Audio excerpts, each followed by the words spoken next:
Raymond Bull. Harris thought it was just another routine pickup at Brookdale Middle School that Tuesday afternoon, but when his 10-year-old son Tyler didn't come out with the other kids, Bull felt his stomach drop. Then a janitor told him something that made his blood run cold. Tyler had been locked in a storage closet by 3 8th graders, trapped in complete darkness for over 2 hours. What happened next would shake this small Pennsylvania town to its core. 300 motorcycles rolling up to a school entrance, leather vests gleaming in the morning sun, not a single shout or threat, just absolute silence that said more than words ever could. Before we carry on, please hit the subscribe button to make my day and let me know where you are watching from in the comments. Bull Harris wasn't the kind of man who scared easily. At 6'4", with shoulders that barely fit through standard door frames, he'd earned his road name honestly during his 23 years with the Hells Angels Motorcycle Club. His weathered face bore the marks of a hard life lived on the open road. Deep lines around his eyes from squinting into the sun on countless highway miles, a scar along his jawline from a bar fight in his younger days that he rarely talked about anymore. His hands were massive and calloused, capable of tearing apart an engine and rebuilding it blindfolded, but those same hands had been impossibly gentle when cradling his newborn son a decade ago. That moment in the hospital delivery room had changed everything for Bull. He'd looked down at Tyler's tiny face and made a silent promise that his boy would grow up protected, loved, and never afraid of the world the way Bull himself had been as a kid. Tyler Harris was nothing like his father in appearance. Where Bull was all muscle and intimidation, Tyler was small for his age, barely scraping 5 feet tall with a slight build that made him look more like 8 than 10. He had his mother's soft brown eyes and shy smile, though Claire had been gone for 3 years now, taken by cancer that spread too fast for the doctors to stop. Tyler wore glasses that constantly slid down his nose, spent his free time reading fantasy novels about dragons and wizards, and had a quiet intelligence that amazed Bull every single day. The kid could explain complex mathematical concepts that made Bull's head spin, could write stories that brought tears to grown men's eyes at the club gatherings when Bull bragged about his son's latest school assignment. But that gentle nature, that quiet brilliance, it made Tyler a target at Brookdale Middle School. The trouble had started in September when Tyler began 6th grade. 3 8th grade boys, Logan Prescott, Marcus Whitfield, and Damon Kelly, had decided that Tyler's small size and quiet demeanor made him perfect prey. It began with small things that Tyler tried to hide from his father, stolen lunch money that Tyler claimed he'd lost, torn homework assignments that Tyler said he'd accidentally damaged himself, bruises on his arms that Tyler insisted came from clumsiness during gym class. Bull had suspected something was wrong. His instincts, honed by years of reading people in dangerous situations, told him his son was holding back, but Tyler begged him not to interfere. The boy was terrified that his father's reputation would make things worse, that the other kids would ostracize him even more if they knew his dad was a Hell's Angel. On that particular Tuesday in late November, Tyler's day had started like any other nightmare at Brookdale. He'd arrived early, hoping to avoid Logan and his friends in the crowded hallways, but they'd been waiting by his locker. Marcus had shoved him hard enough to send his books flying across the polished floor while other students hurried past, eyes averted, unwilling to get involved. Logan had laughed, a cruel sound that echoed off the metal lockers, and told Tyler they had something special planned for him later. Tyler had felt his stomach twist with dread but forced himself to pick up his books and head to first period English class. Throughout the morning he'd caught glimpses of the 3 boys watching him, whispering to each other, and his anxiety had grown with each passing hour. The incident happened during the lunch period. Tyler had been heading to the library, his usual refuge, when Logan appeared from around a corner. Before Tyler could react, Marcus grabbed him from behind while Damon opened the door to a janitor's closet tucked away in a rarely used hallway. The space was tiny, maybe 4 feet by 6 feet, crammed with cleaning supplies and smelling strongly of bleach and industrial soap. They'd shoved Tyler inside so hard, he'd fallen against the metal shelving, pain shooting through his shoulder where it connected with the sharp edge. Logan's face had appeared in the doorway, lit by the hallway fluorescence behind him, his expression twisted with casual cruelty. He'd said something about Tyler needing to learn his place, about how freaks like him didn't belong at Brookdale, and then the door had slammed shut.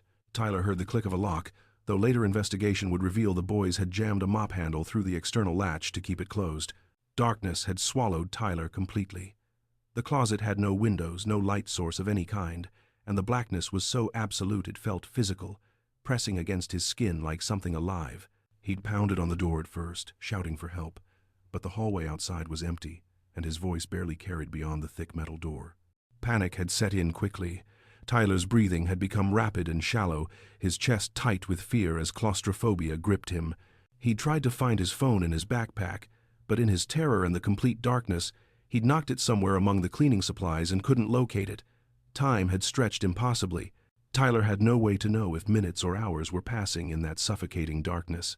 Meanwhile, Bull had been working at the custom motorcycle shop he co-owned with another club member, Axel Wrench Donnelly. They'd been rebuilding a 1972 Harley-Davidson shovelhead, the kind of patient, meticulous work that usually brought Bull peace. His phone had been sitting on the workbench, splattered with oil and engine grease, when it rang at 2:15 in the afternoon. The number wasn't one he recognized, but something in his gut told him to answer.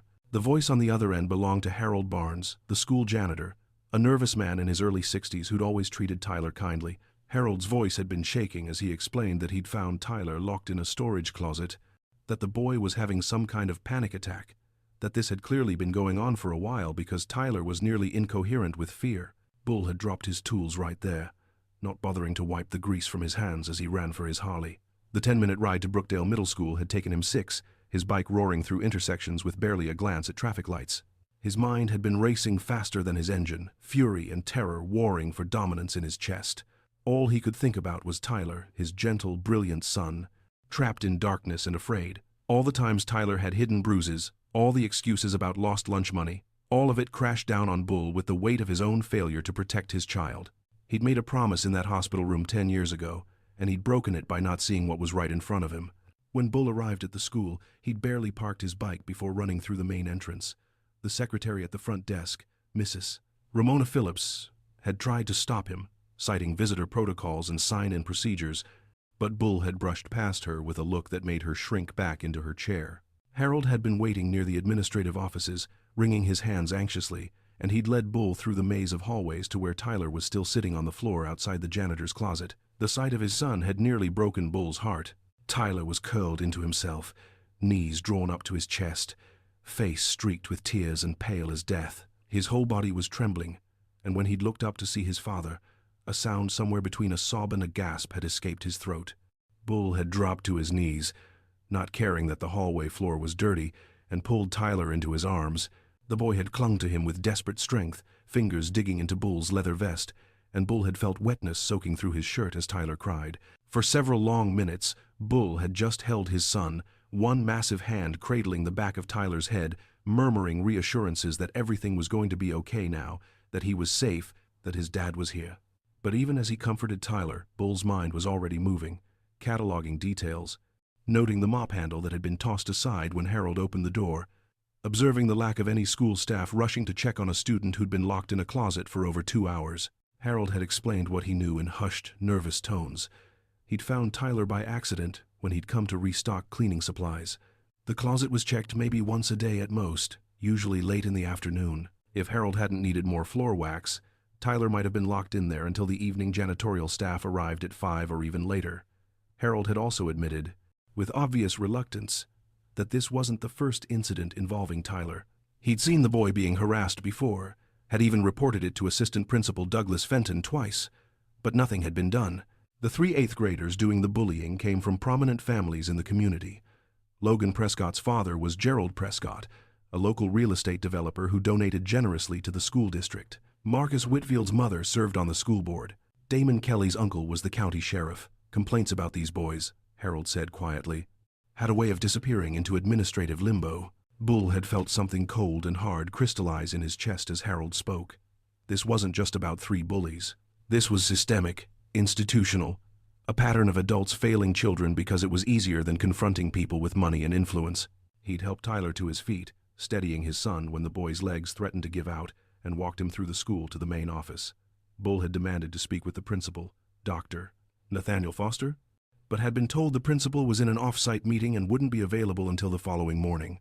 Assistant Principal Fenton had eventually emerged from his office, a thin man in his 50s with slicked-back hair and an expression of practiced concern that didn't reach his eyes. Fenton had listened to Bull's account of what happened with increasingly obvious discomfort. He'd made notes on a legal pad, nodding at appropriate moments, and assured Bull that the matter would be investigated thoroughly. But his body language told a different story. He kept glancing at his watch, clearly eager to end the conversation. When Bull had asked what immediate action would be taken against the three boys who'd locked Tyler in the closet, Fenton had hedged, talking about due process and the need to hear all sides of the story before jumping to conclusions. Bull had felt his temper rising, that dangerous heat that had gotten him into trouble more than once in his younger days, but he'd forced it down.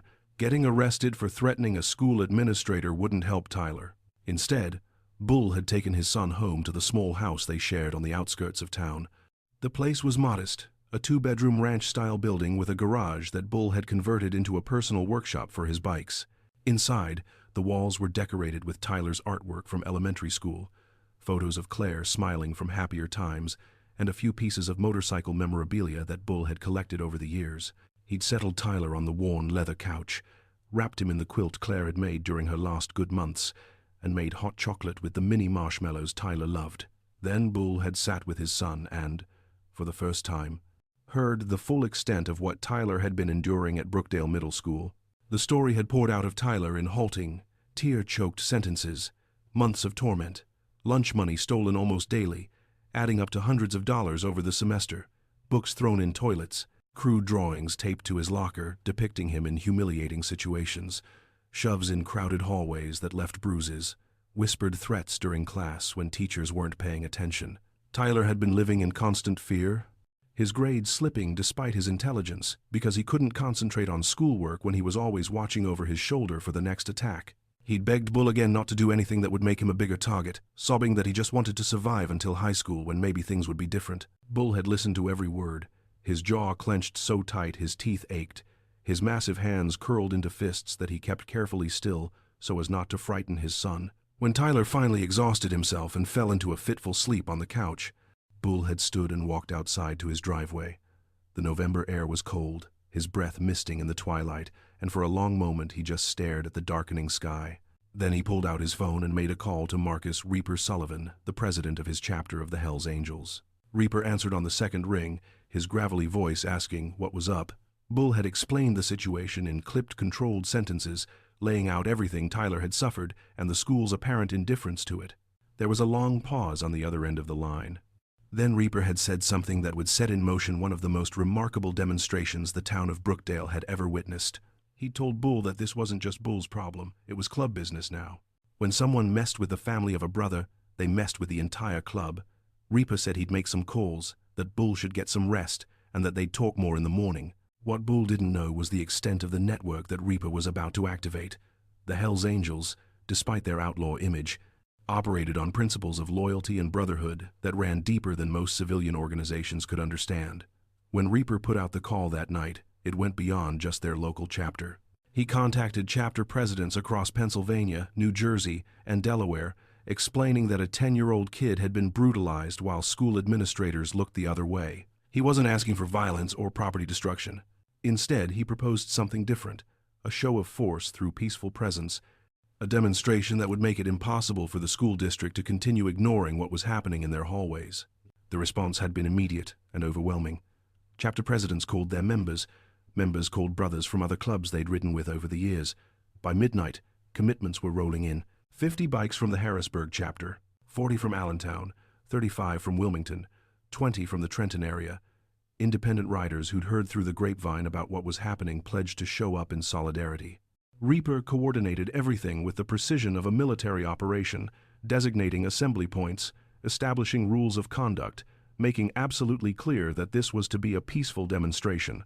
No weapons, no confrontations, no giving the authorities any excuse to escalate the situation or dismiss them as thugs. Bull had spent that night sitting in a chair next to the couch where Tyler slept, watching his son's face relax gradually from the tight mask of anxiety it had worn for so long. At some point in the early morning hours, Bull's phone had buzzed with a text from Reaper. The message was simple but profound. 287 confirmed for tomorrow morning. Meet at the Riverside lot at 6 a.m. We ride together. Bull had read that message 3 times, unable to fully process the scale of what was about to happen. Nearly 300 bikers coming together for his son, for a kid most of them had never met, because it was the right thing to do. At 5:30 Wednesday morning, Bull had gently woken Tyler and explained that they needed to go somewhere before school. Tyler had been groggy and confused, but he'd gotten dressed without complaint. Bull had made him eat breakfast, toast and eggs that Tyler picked at nervously, and then they'd climbed into Bull's pickup truck rather than riding the motorcycle. The drive to the Riverside parking lot had taken 15 minutes, and with each passing mile, Tyler had grown more anxious, asking questions that Bull answered vaguely. He wanted this to be a surprise, wanted his son to see with his own eyes that he wasn't alone, that there were people who would stand up for him. The Riverside lot was an abandoned shopping center on the edge of town, a relic from the 1980s that had been slowly crumbling for decades. The massive parking lot had become an informal gathering spot for motorcycle clubs over the years, neutral territory where different groups could meet without territorial concerns. As Bull's truck turned into the entrance at 5:50 in the morning, Tyler's eyes had gone wide. The entire parking lot was filled with motorcycles, hundreds of them, chrome gleaming under the pale pre-dawn light. Riders stood in clusters, some smoking cigarettes, others drinking coffee from thermoses, all wearing their colors proudly. The rumble of idling engines was like distant thunder, a sound that Bull could feel in his chest. Bull had parked and helped Tyler out of the truck. Reaper had approached immediately, a man in his late 50s with a gray beard that reached mid-chest and eyes that had seen everything life could throw at someone. He'd looked down at Tyler with unexpected gentleness and introduced himself, shaking the boy's hand with the same respect he'd show another adult. Then Reaper had explained to Tyler what was about to happen. "All of these riders," he'd said, gesturing at the assembled crowd, "were here because they'd heard about what Tyler had gone through. They were here to make sure the school understood that Tyler wasn't alone anymore, that he had 300 brothers and sisters who would stand between him and anyone who tried to hurt him." Tyler had started crying again, but these tears were different from the ones he'd shed the day before. These were tears of relief, of gratitude, of something that looked almost like hope. Bull had wrapped an arm around his son's shoulders, holding him close, and felt his own eyes burning. Around them, bikers were mounting their machines, kickstands going up in a wave of metallic clicks, engines revving to life in a chorus that could probably be heard for miles. Reaper gave the signal, and the procession began to roll out of the parking lot in an orderly formation that would have impressed any military convoy. The ride to Brookdale Middle School took 20 minutes, the long column of motorcycles traveling at precisely the speed limit, taking up both lanes of the road with the disciplined spacing. Bull drove Tyler in his truck at the front of the formation, right behind Reaper's bike, and he kept glancing in his rear-view mirror at the seemingly endless line of motorcycles following them. It was 6:45 in the morning when they arrived at the school. Buses were just starting to pull in, early students being dropped off by parents, teachers parking in their designated lots. The sudden arrival of 300 motorcycles brought everything to a stunned halt. The riders had parked their bikes along both sides of the street leading to the school entrance, creating a corridor of chrome and leather that every student, teacher, and administrator would have to pass through to enter the building. But they didn't shout or threaten or block anyone's path. They simply stood beside their motorcycles in absolute silence, arms crossed, faces impassive. The message was clear without a word being spoken. "We're here. We're watching. We're not going anywhere until this is made right." Bull had walked Tyler toward the school entrance through that corridor of silent bikers, and he'd seen his son's spine straighten, his head lift, as he understood that all of these people were here for him. Inside the school, the administrative staff was in chaos. Principal Foster had been called at home and arrived looking rumpled and alarmed. Assistant Principal Fenton was on the phone with the police department, though what he expected them to do about a legal, peaceful assembly wasn't clear. Teachers clustered in the hallways, whispering nervously and peering out windows at the sea of motorcycles and leather-clad figures. Students arriving for school gawked and took photos with their phones, the images spreading across social media within minutes. By 7:15, news vans from local television stations were setting up cameras across the street, reporters doing live broadcasts with the line of bikers as their backdrop. Superintendent Linda Myers received the first panicked phone call from Principal Foster at 7:05. She'd been having coffee in her home office, reviewing budget proposals, when her phone had exploded with notifications. Foster's voice had been shrill with stress as he explained the situation, that hundreds of bikers had surrounded the school, that parents were calling demanding explanations, that he had no idea how to handle this. Myers had felt her own stress levels spike immediately. At 58 years old, she'd been superintendent of the Brookdale School District for 12 years, and in all that time she'd never faced anything remotely like this. She'd told Foster she'd be there in 20 minutes and started making calls of her own, to the district's legal counsel, to the head of security, to several school board members including Beatrice Whitfield, Marcus's mother. By the time Myers arrived at Brookdale Middle School at 7:30, the situation had taken on a life of its own. More bikers had arrived, the number swelling past 300 to somewhere around 320. Parents were pulling up, seeing the assembly, and many were parking to wait, rather than sending their children into the school. News helicopters circled overhead, capturing aerial footage that was being broadcast live. Myers had to park 3 blocks away because the street near the school was completely lined with motorcycles. As she walked toward the building through that corridor of silent watchers, she'd felt more intimidated than she ever had in her professional life, and that fear made her defensive. Myers had stormed into Foster's office, where the principal was huddled with Fenton and several teachers, and demanded a full explanation. Foster had stammered through the basics, that one of the students, Tyler Harris, had been locked in a closet by other students the previous day, that the boy's father was a member of the Hells Angels, that apparently the father had called in his entire organization to make some kind of point. Myers had felt her stomach sink. She remembered the Harris case, not because she'd dealt with it directly, but because it had crossed her desk several months ago. There had been a complaint filed by the boy's father back in September, allegations of ongoing bullying, but the complaint had been investigated by Fenton and dismissed as an overreaction based on typical adolescent social dynamics.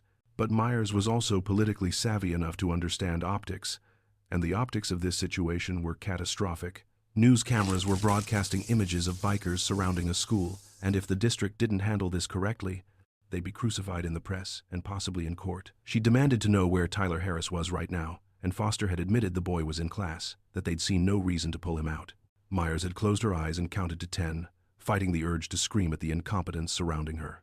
She'd ordered Foster to bring both Tyler and his father to the conference room immediately, along with whatever documentation existed regarding the bullying complaints and yesterday's incident. Bull had been sitting in the school cafeteria with Reaper and 2 other club members, Axel and a woman named Vanessa Viper Torres, when a nervous teacher approached to say that Superintendent Myers wanted to meet with him.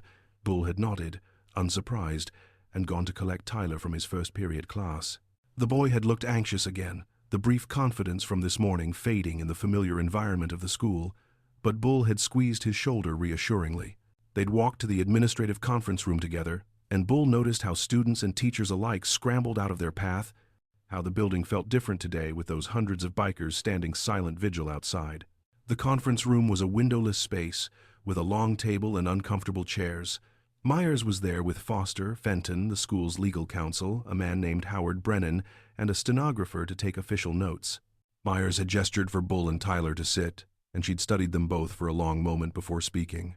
When she did, her tone was carefully neutral, professional but not warm.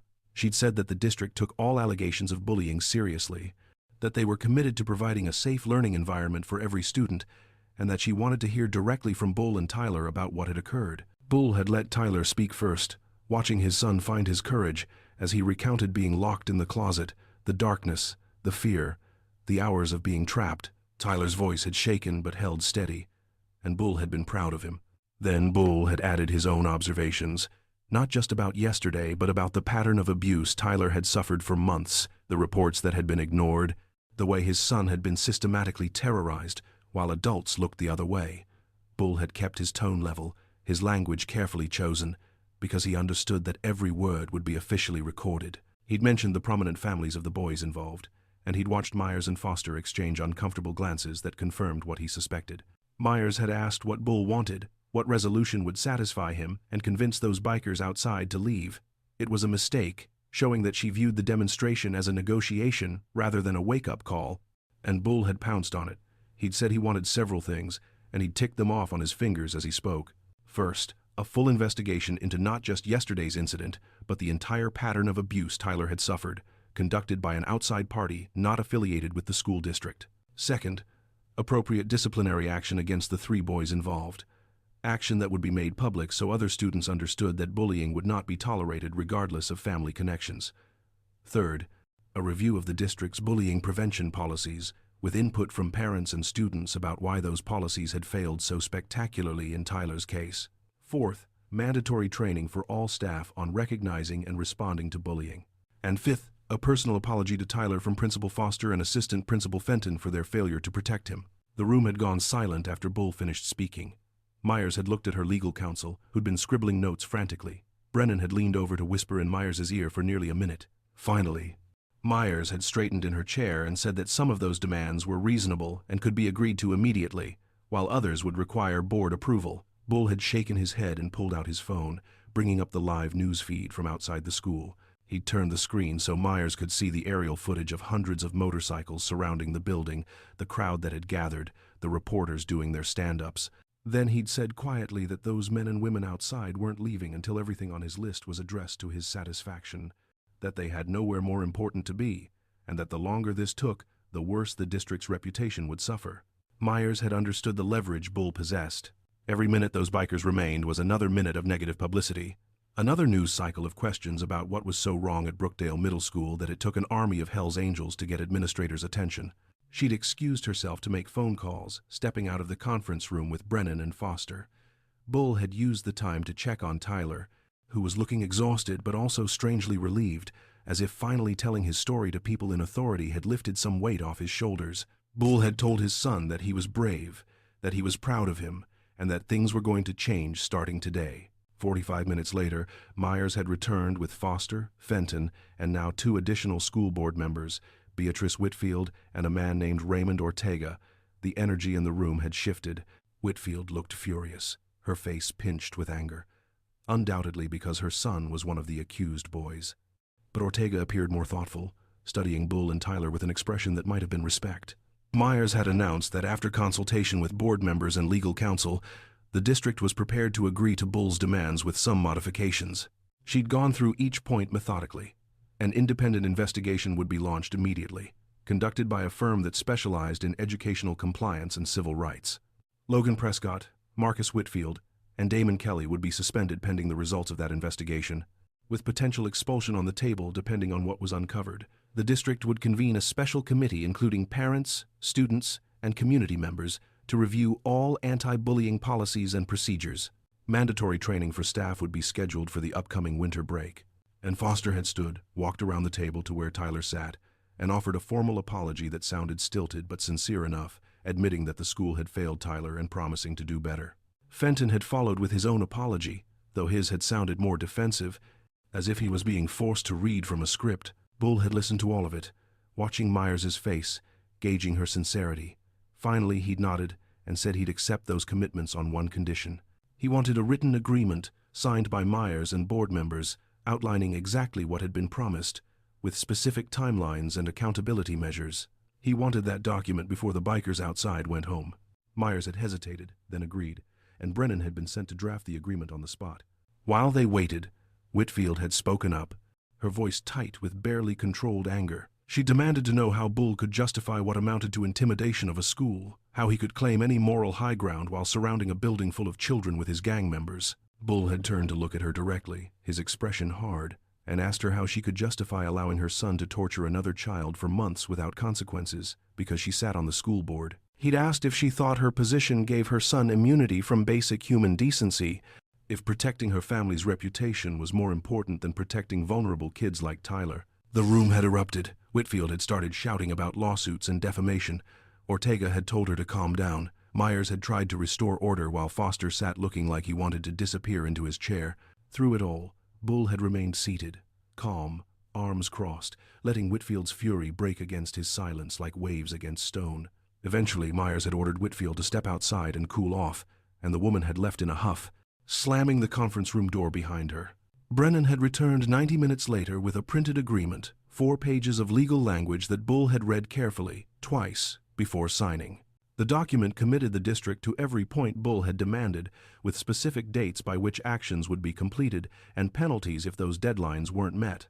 Myers had signed it, her hands steady despite the stress evident on her face. Ortega had signed as board representative. Bull had asked for several copies, and Brennan had made them on the office copier, handing certified copies to Bull, Myers, and keeping one for the district's files. At 11:30 that Wednesday morning, Bull had walked out of Brookdale Middle School with Tyler at his side and the signed agreement in his hand. Reaper was waiting just outside the entrance, and Bull had given him a thumbs up.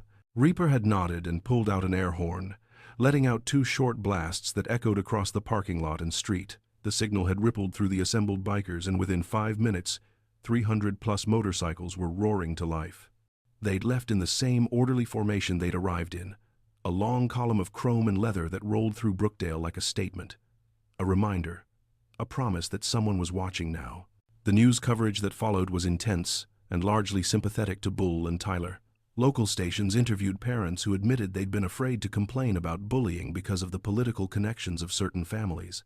The Pennsylvania chapter of the National Association of School Boards issued a statement supporting independent investigations into bullying allegations. The ACLU offered to monitor the situation to ensure the district followed through on its commitments, and social media exploded with the hashtag Justice for Tyler, with thousands of people sharing their own stories of bullying and institutional indifference. The independent investigation launched the following week, conducted by a firm called Educational Accountability Associates based in Philadelphia. The investigators spent 3 weeks at Brookdale Middle School, interviewing students, staff, and reviewing years of disciplinary records. What they uncovered was worse than anyone had publicly acknowledged. Tyler's case was not an isolated incident. The investigators identified 18 other students who'd been subjected to similar harassment by the same 3 boys over a 2-year period. They found documentation of complaints that had been filed and then buried, often with notes in the margins indicating that parents had been difficult or unreasonable. They discovered that Fenton had personally quashed multiple reports, specifically because they involved children of prominent families. The final report, released in January, was damning. It concluded that Brookdale Middle School had fostered a culture where bullying was tolerated when perpetrated by students from influential families, that administrators had prioritized protecting the district's reputation over protecting vulnerable children, and that the existing anti-bullying policies were inadequate and poorly enforced. The report recommended termination of employment for Assistant Principal Fenton, additional training and supervision for Principal Foster, and a complete overhaul of how the district handled harassment complaints. The school board held a public meeting in February to discuss the report's findings and recommendations. The meeting was packed, standing room only, with dozens of parents and community members demanding accountability. Bull was there with Tyler, sitting in the second row, watching as board members squirmed under the weight of public scrutiny. Beatrice Whitfield had actually resigned from the board 2 weeks earlier, citing personal reasons that everyone understood meant she couldn't withstand the scrutiny of her son's behavior. The board voted unanimously to accept the report's recommendations, to terminate Fenton's employment, and to place Foster on a performance improvement plan. For Logan Prescott, Marcus Whitfield, and Damon Kelly, the consequences were severe. All 3 were expelled from Brookdale Middle School, with recommendations in their academic records that would follow them to whatever schools they attended next. Marcus's mother, despite resigning from the board, had to face the reality that her son's actions had destroyed her political reputation. Logan's father saw several business deals fall through when his company became associated with the scandal. Damon's uncle, the county sheriff, faced calls for his resignation over accusations that he'd used his influence to protect his nephew. Tyler returned to school after winter break to a dramatically different environment. The new anti-bullying protocols meant that teachers and administrators were hyper-vigilant about student interactions. Counselors were assigned to work with students who'd been bullied, including Tyler, providing support he desperately needed. And something unexpected happened. Tyler became something of a local hero among his classmates. Students who'd been afraid to stand up to bullies before saw that change was possible, that speaking up could matter. Tyler formed friendships with other kids who'd suffered in silence, creating a support network that helped all of them heal. But the most profound change was in Tyler himself.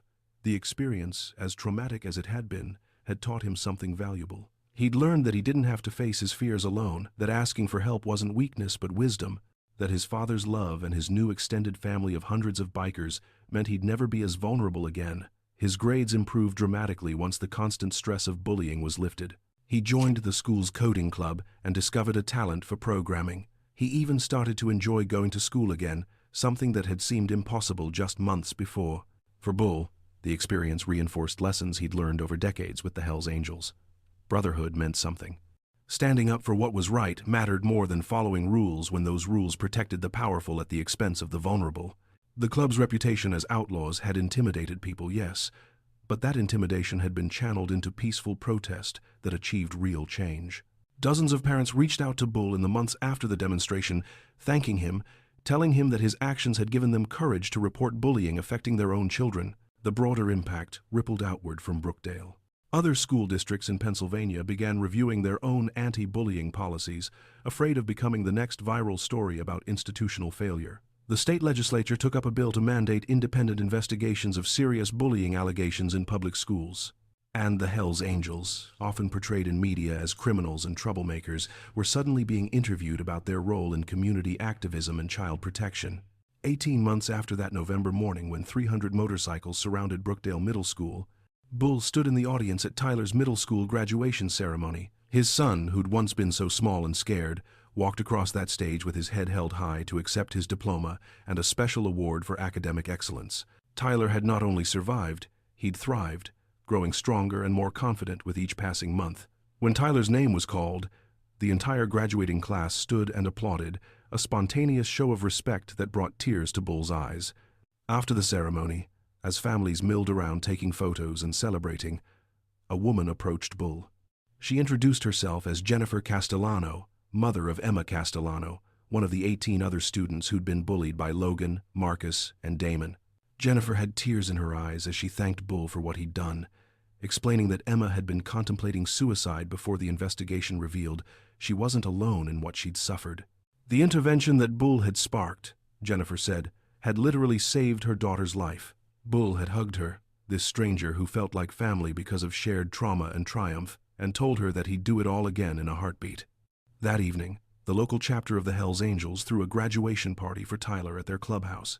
The space was decorated with congratulations, banners, and someone had made a multi-layered cake shaped like a motorcycle. 50 or so club members showed up with their families, turning the typically rough clubhouse into something almost wholesome. Reaper gave a speech about brotherhood, about how Tyler was one of them now, how the club took care of its own. He presented Tyler with a leather jacket, not full colors because Tyler was too young for that, but a jacket with a patch that said, "Little Brother," and the club's symbol. Tyler had worn that jacket the rest of the night, grinning so wide his face must have hurt. As Bull watched his son laugh and talk with burly bikers who were teaching him card tricks and telling sanitized versions of road stories, he thought about how close he'd come to losing Tyler, not physically but emotionally, watching his gentle son get crushed by cruelty and indifference. He thought about that promise he'd made in the hospital delivery room to keep Tyler safe and loved and free from fear. He hadn't kept it perfectly. There had been those months of suffering he'd failed to see. But when it mattered most, when Tyler needed him, Bull had come through. And he'd had help, 300 brothers and sisters who'd dropped everything to stand silently outside a school because protecting children was worth any inconvenience, any cost.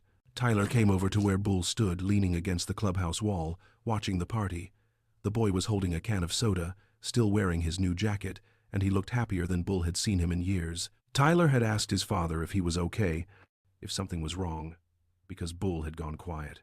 Bull had shaken his head and pulled his son into a one-armed hug and told him that everything was perfect, that he was just remembering how much things had changed and how grateful he was for every single person in this room.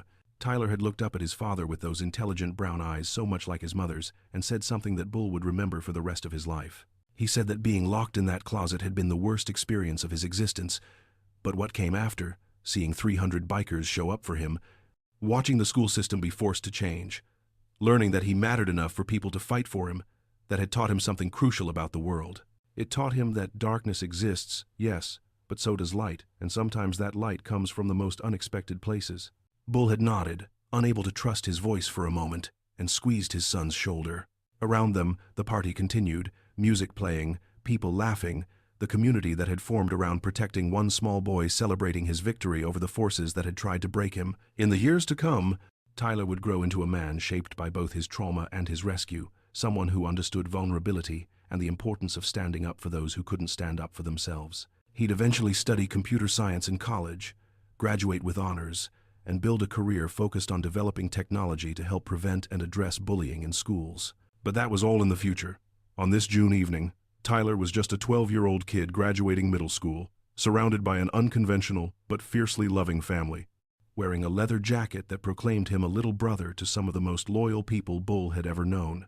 The road ahead would have its challenges, as all roads do, but Tyler would never again face them alone.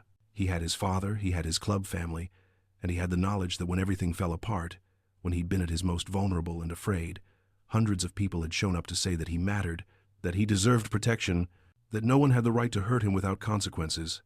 The story of what happened at Brookdale Middle School that November morning became something of a legend in the region.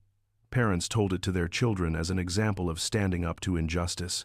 Educators used it in training sessions about the real-world consequences of ignoring bullying. And within the motorcycle community, it became a point of pride, proof that the brotherhood could be a force for good when channeled correctly.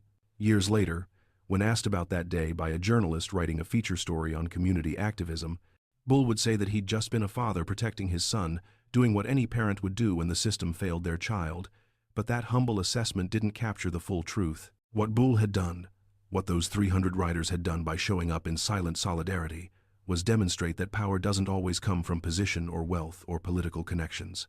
Sometimes power comes from people who refuse to accept injustice, who understand that protecting the vulnerable is everyone's responsibility, and who are willing to stand together to force change when institutions fail. Tyler Harris would carry the lessons of his 7th grade year for the rest of his life. The trauma of that closet would fade but never fully disappear, surfacing occasionally in moments of unexpected claustrophobia or anxiety. But stronger than the trauma was the memory of what came after, of his father's fierce love and protection, of 300 strangers who became family, of a system that was forced to change because people demanded better. Those memories would shape the man Tyler became, someone who understood both the capacity for cruelty in human nature and the capacity for extraordinary compassion and courage. For Brookdale School District, the reforms implemented after the investigation became a model that other districts studied and adopted. The independent complaint process, the mandatory training, the transparent accountability measures, all of these created a culture shift that benefited thousands of students in the years that followed. The district never faced another scandal of similar magnitude, not because problems disappeared entirely, but because there were now mechanisms in place to address them before they spiraled into crisis. As for Bull Harris and the Hells Angels who rode with him that morning, they went back to their lives, to their jobs and families, and the open road that called to them. But they carried with them the knowledge that sometimes the most important ride isn't about freedom or adventure, it's about standing guard over a child who needed protection. The leather and chrome and intimidating presence that society often viewed with suspicion had been transformed, for one crucial morning, into a shield defending someone who couldn't defend himself. And that, perhaps more than any legendary road trip or club achievement, was something truly worth commemorating. The sun set on that graduation party at the clubhouse, casting long shadows across the parking lot filled with motorcycles, and Bull stood with his arm around Tyler's shoulders, watching the light fade. Tomorrow would bring new challenges, new roads to travel, new lessons to learn. But tonight was for celebrating survival and triumph, for honoring the bond between father and son, for remembering that in a world that could be casually cruel, there were still people willing to stand up and say, "Enough, no more, this child deserves better." And sometimes, just sometimes, standing up made all the difference in the world.